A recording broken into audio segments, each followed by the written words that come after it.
जय हिंद साथियों, मैं रश्मिकांत अशोका जयराज राठौर एक बार फिर से स्वागत करता हूं आप सभी का अपने चैनल प्रोफेशनल रिवॉल्यूशन में। आज हम चर्चा करेंगे कि किस तरह से उत्तर प्रदेश सरकार पिछड़ों का आरक्षण नगर निकाय चुनाव में खत्म करने पर अग्रसर है। उसके पहले हमें समझना पड़ेगा कि बिहार का जो नगर निकाय चुनाव है वो आखिर कैंसिल क्यों हुआ, स्थगित क्यों हुआ। सुप्रीम कोर्ट ने 2010 में कुछ मापदंड बनाए थे, आदेश दिया था कि ट्रिपल टेस्ट कराए बिना कोई भी राज्य अपने यहाँ नगर निकाय चुनाव को नहीं करा सकता है। अभी तक इस पर कोई भी राज्य ने एक्शन नहीं लिया, तो दोबारा से सुप्रीम कोर्ट ने 2021 और 22 में आदेश दिया कि जितने भी राज्य नगर निकाय चुनाव करवा रहे हैं, स्थानीय चुनाव करवा रहे हैं, वो पूर्ण रूप से अवैध हैं, क्योंकि कोई भी राज्य 2010 में दिए गए आदेश का पालन नहीं कर रहा है। आरक्षण किसी भी राज्य में लागू करने से पहले, नगर निकाय चुनाव में आरक्षण लागू करने से पहले ट्रिपल टेस्ट पास करना जरूरी है। क्या है ये ट्रिपल टेस्ट, उसको जानते हैं। राज्य सरकार को एक आयोग बनाना होगा, जो आयोग रिपोर्ट देगा कि किस क्षेत्र में किस जाति का रिजर्वेशन आवश्यक है और उस रिजर्वेशन से अन्य जातियों के जो अन्य जातियां हैं उनके प्रति अनुकूल प्रभाव पड़ेगा या प्रतिकूल प्रभाव पड़ेगा। इस रिपोर्ट के बाद ही कोई भी राज्य सरकार अपनी आरक्षण सूची नगर निकाय के चुनाव में लागू कर सकती है, जारी कर सकती है। बिहार के चुनाव में क्या हुआ कि राज्य सरकार ने अपनी आरक्षण की सूची लागू की, आरक्षण की सूची जारी की। उसके बाद एक सवर्ण व्यक्ति ने हाई कोर्ट में जाके केस किया कि आप जो भी ये नगर निकाय चुनाव करा रहे हैं वो पूर्ण रूप से अवैध है। कोर्ट ने पूछा कि कैसे अवैध है, तो उन्होंने बताया कि 2010 में सुप्रीम कोर्ट ने मापदंड निर्धारित किए थे कि किस तरह से राज्य का चुनाव होना चाहिए। तो इस आधार पर कोर्ट ने राज्य सरकार से जवाब मांगा और राज्य सरकार ने इन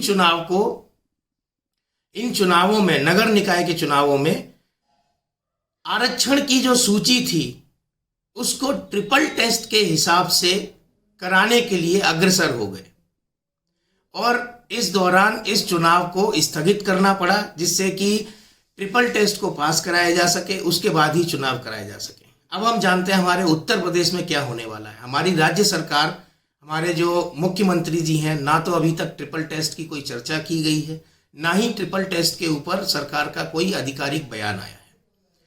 अब जैसे ही ये सूची आरक्षण की लागू होगी, जो कि कुछ ही दिनों में लागू होने वाली है, जारी होने वाली है, सूची जारी होते ही कोई ना कोई सवर्ण व्यक्ति कोर्ट में जाएगा और कहेगा कि उत्तर प्रदेश में होने वाले निकाय चुनाव पूर्ण रूप से अवैध हैं और कोर्ट को इस बात को मानना पड़ेगा, क्योंकि ये सुप्रीम कोर्ट का आदेश है। 2010 के मापदंड निर्धारित किए गए हैं, जो राज्य सरकार पालन नहीं करेंगी उन चुनावों को, नगर निकाय के चुनावों को पूर्ण रूप से अवैध ही माना जाएगा।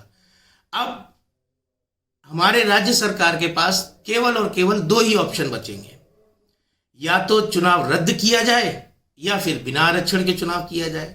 अगर बिना आरक्षण के चुनाव उत्तर प्रदेश में होता है तो आप खुद ही समझ सकते हैं कि किन जातियों को जनप्रतिनिधित्व करने का अधिक मौका मिलेगा और कौन कौन सी जातियां वंचित हो जाएंगी।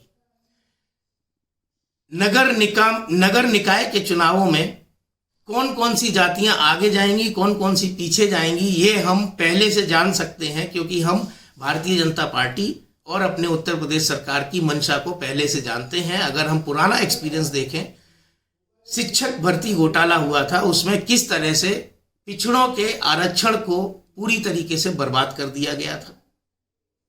ऐसा ही सेम अभी होने वाला है। अगर उत्तर प्रदेश सरकार ट्रिपल टेस्ट नहीं पास कराती है, सूची जारी कर देती है, आरक्षण की सूची जारी होने के बाद कोई ना कोई व्यक्ति कोर्ट में जाएगा और ये पिटीशन लगाएगा कि ये चुनाव जो नगर निकाय के हो रहे हैं वो अवैध हैं। अब इस समय उत्तर प्रदेश सरकार एक ही फैसला लेगी कि बिना आरक्षण के चुनाव कराया जाए, क्योंकि बिहार में जो सरकार थी वो पिछड़ों की सरकार थी। नीतीश कुमार पिछड़ी जो जातियां हैं उनकी अगुवाई करते हैं, लेकिन उत्तर प्रदेश में पिछड़ों का जो हाल शिक्षक भर्ती में हुआ वही नगर निकाय चुनाव में भी होने वाला है। तो हम सभी को उत्तर प्रदेश के मुख्यमंत्री, उत्तर प्रदेश के विपक्षी दल के नेता, पिछड़ा आयोग और चुनाव कमीशन को हमें पत्र लिखना चाहिए, हमें उनसे मिलना चाहिए, हमें उनसे बात करनी चाहिए कि उत्तर प्रदेश में जो चुनाव हैं वो चुनाव ट्रिपल टेस्ट पास करा के ही कराए जाए। अन्यथा जो भी प्रत्याशी जीतेंगे उनकी जनप्रतिनिधित्व पर भी तलवार लटकी रहेगी कि क्योंकि ये चुनाव अवैध हैं तो ये कभी भी कैंसिल किए जा सकते हैं। मैं ये कई सारे पोस्ट कार्ड लेके आया हूँ। मात्र 50 पैसे का ये पोस्ट कार्ड आता है। ये पोस्ट कार्ड आपको पोस्ट करना है, 2 रुपए में 4 पोस्ट कार्ड आ जाएंगे। 4 पोस्ट कार्ड आपको किन किन को भेजना है वो भी मैं आपको बता देता हूँ। एक हम भेजेंगे अपने मुख्यमंत्री जी को, एक भेजेंगे चुनाव कमीशन को, एक भेजेंगे नेता विपक्षी दल को और एक भेजेंगे पिछड़ा आयोग को। आप सभी को भी मात्र 2 रुपए खर्च करने हैं और इन सभी को आपको पत्र लिखना है और उनको बोलना है कि कृपया उत्तर प्रदेश में ट्रिपल टेस्ट पास कराकर ही नगर निकाय चुनाव कराए जाए, अन्यथा ये चुनाव पूरी तरीके से अवैध ही होगा। धन्यवाद। मैं अपनी बात यहीं खत्म करना चाहूँगा। जय हिंद, जय भारत।